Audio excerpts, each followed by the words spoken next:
مسلمان اگر چی کافر هم باشد خداوند داشت قبول می‌کند. شما میگد فقیرا و مظلما و آدمای چی را این خیلی به نظر نگاه نکنین، نزدیکی کنین میگد که آدمای فقیر غریب به شما بینما اگر به یک کافر هم باشد خداوند متعال دعای او را قبول میکند. هیچ وقت شما آسمان نگاه نکنید، نزدیک شوید. در حدیث دیگر میگه که اول ما یحسب به العبد یوم القیامة الصلاة من عمل الصلاة فمن سعد اهله و انجهم و این فسد فقد خاب و خسر. در این حدیث حضرت رسول اکرم صلی الله علیه و سلم میگه که ای بنده ها شما روز قیامت با خداوند متعال همه خیر رو فرو میذارید.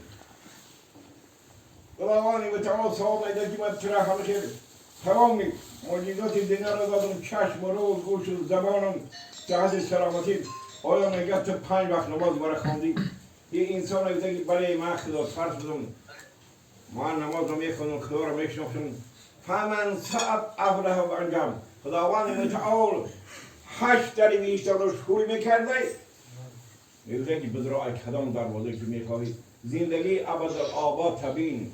اگر این بنده مثال میگیریم خدا شناس میشه به خدا نزدیکی میگیره فقط خواب و خسیره.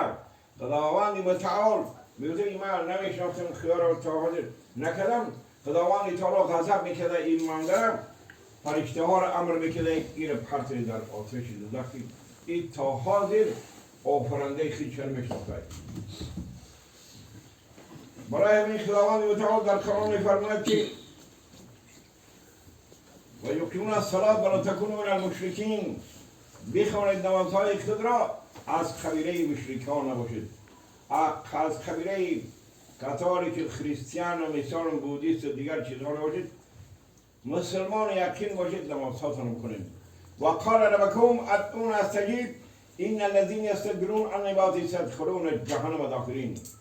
بخوانید نمازهای خود را ذکر کنید. پس از نماز هر آنچه که در دنیا طلب دارین شما دعا کنین خداوند متعال میگه شما را میتونه.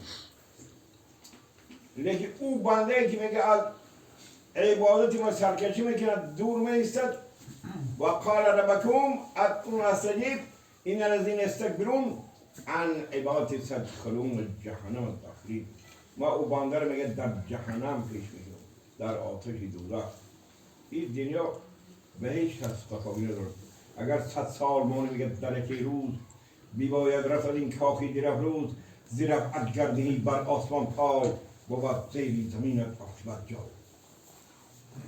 اینجا جای گریز نیست.